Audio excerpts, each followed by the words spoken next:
ஓம் சக்தி. ஓம் ஆதிபரா சக்தி.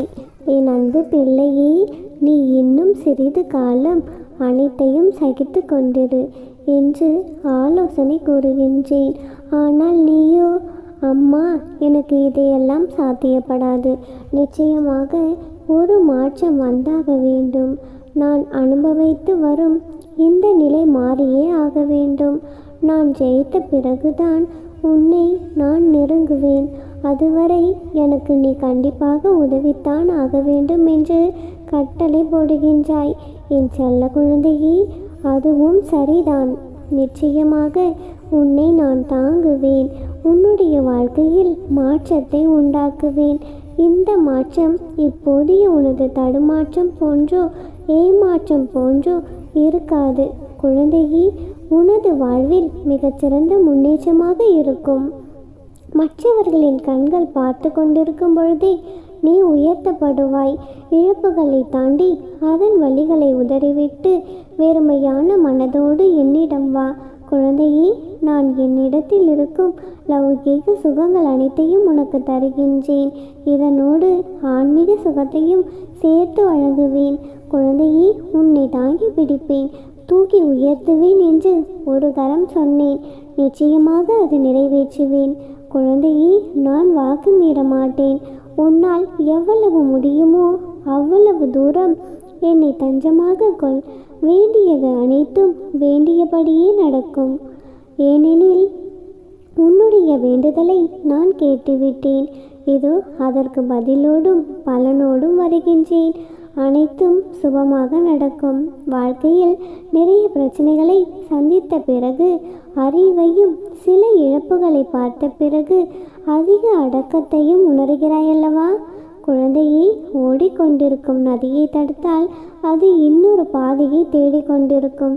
அதே போலத்தான் உன்னுடைய வாழ்க்கையும். விலகுபவர்களை விட்டுவிடு, விரும்பி வருபவர்களை ஏற்றுக்கொள். கோபப்பட்டோம் என்பதை மட்டும் பல விதங்களில் ஆராய்ச்சி செய்கிறார்கள். எதற்காக கோபப்பட்டோம் என்பதை மட்டும் சிறிதும் சிந்திப்பதே இல்லை என்று என் குழந்தை அழுது கொண்டிருக்கின்றது. கவலை கொள்ளாதே. இனி உன்னுடைய வாழ்க்கையில் அனைத்தும் மாறப்போகின்றது. நேசித்த எதுவும் கிடைத்ததில்லை. நம்பிய எவரும் உண்மையாக இருந்ததும் இல்லை குழந்தையே. நீ கற்றுக்கொண்ட சரியான பாடம் உனக்கு நான் மட்டும்தான் நிரந்தரம் என்பது. ஒரு பெண்ணிடம் கோபமாக பேசு, ஆனால் தவறாக பேசிவிடாதே. அதிகமாக பேசு, ஆனால் அருவருப்பாக பேசிவிடாதே குழந்தையே. அதட்டி கூட பேசு, ஆனால் ஒரு பொழுதும் அசிங்கமாக பேசிவிடாதே. உன்னை பெற்றவர்களும் ஒரு பெண்தான் என்று மனதளவில் வைத்து கொண்டு பேசு. உன் வாழ்க்கையில் எக்காரணம் கொண்டும் 3 பேரை மறக்கவே கூடாது. கஷ்டத்தில் உதவியவன், கஷ்டத்தில் உதவாதவன், கஷ்டத்தை உண்டாக்கியவன். குழந்தையே, உரிமை உண்டு எண்ணினாலும் உனக்கு மதிப்பு இல்லை என்றால் விலகி நிற்பதே நல்லது. யாரிடமும் வழியை பகிராதே. தனியாகவே அழுதுக்கொள் குழந்தையே. உன்னிடம் ஆறுதல் சொல்லிவிட்டு அடுத்தவரிடம் சிரித்து மகிழும் உலகம் இது.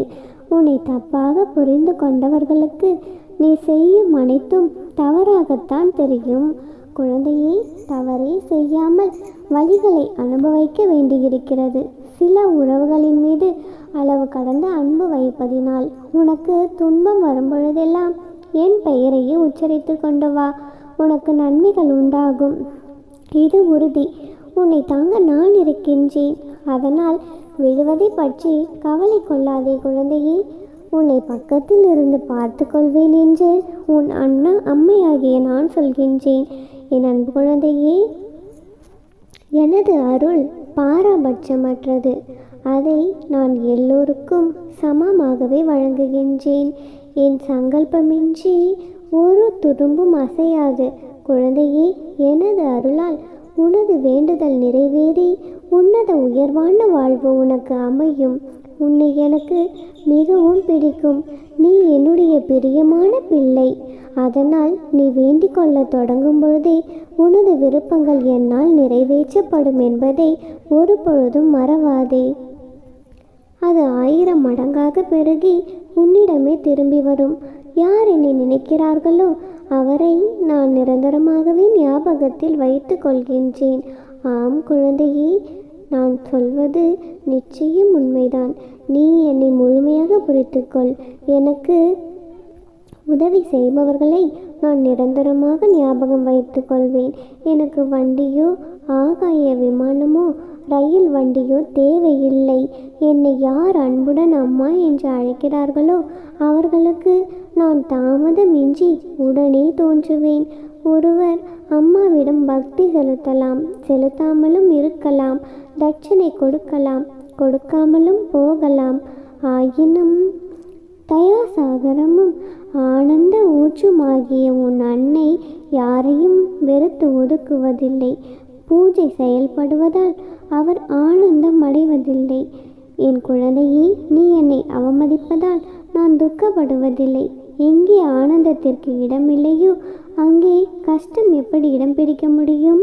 இது பரிபூரணமாக இரட்டை சுழல்களிலிருந்து விடுபட்ட நிலை என்றோ மனதில் எந்த எண்ணத்துடன் ஒருவர் வந்தாலும் உன் அன்னை அவர்களுக்கு தரிசனம் தந்து அவர்களுக்கு தேவையானதை அவர்களுக்கு கையில் கொடுத்து சந்தோஷப்படுத்தி அனுப்புவேன். குழந்தையே, நீ என்னிடம் பக்தியாக இருந்தால் உனக்கு குறை ஏதுமே இருக்காது. என் மனதில் நீ என்னை நினைக்கிறாய் என்று எனக்கு நன்றாக தெரியும். உன் மனதில் உள்ளதை நிச்சயமாக நான் நடத்தி கொடுப்பேன். உன்னை நான் அரவணைத்து கொண்டிருக்கின்றேன். ஆம் என் அன்பு குழந்தையே, நிச்சயமாக உன்னுடைய வாழ்க்கையில் நீ வேண்டி விரும்பிய அனைத்தையும் உன் கைகளில் நான் நிச்சயமாக தருவேன். என் அன்பு குழந்தையே, கலங்கியது போதும். உன் வாழ்க்கையில் இனி எல்லாம் ஒவ்வொன்றாக நல்லதாகவே நடக்க துவங்கும். நீ ஆசைப்பட்டது, கனவு கண்டது, விரும்பியது எல்லாமே உனக்கு கிடைக்கும். உன் வாழ்க்கையில் இனி ஒவ்வொரு நாளும் வசந்த காலம்தான். ஆம் குழந்தையே, இனி ஒவ்வொரு நாளும் உன் வாழ்க்கையில் நல்லதே நடக்கும். நீ விரும்பிய நற்செய்தி உன்னை தேடி வரும். எப்பொழுதும் உனக்கு துணையாக உன் அம்மன் நான் உன்னுடனே உனது நிழலாகவே இருப்பேன். நீ அம்மா என்று என்னை கூப்பிட்ட குரலுக்கு அடுத்த நிமிடமே உன் அருகில் இருப்பேன். உன்னை நான் எப்பொழுதும் பாதுகாப்பேன் என்று சொல்லியிருந்தேன் அல்லவா? அது உண்மைதான். உனக்கு ஒரு தீங்கும் நான் வர வைக்க மாட்டேன். உன்னுடனே இருந்து உன்னுடைய பிரச்சனைகளுக்கு தீர்வு கொடுத்து உன்னை சந்தோஷமாக வாழ வைப்பேன். உன்னை சுற்றி சில கெட்ட மனிதர்கள் இருக்கிறார்கள். அவர்களின் எண்ணத்தை மாற்றி உனக்கு நல்ல விஷயத்தை மட்டுமே நான் செய்ய வைப்பேன். உன் வாழ்க்கையில் இனி எல்லாம் நல்லதாகவே நடக்கும். எதை நினைத்தும் கவலை கொள்ளாதே. நல்லதை நினைத்தால் நல்லதே நடக்கும். அம்மனருளால் இந்த நாள் அழகிய நாளாக நிறைவடையட்டும். ஓம் சக்தி. ஓம் ஆதிபராசக்தி.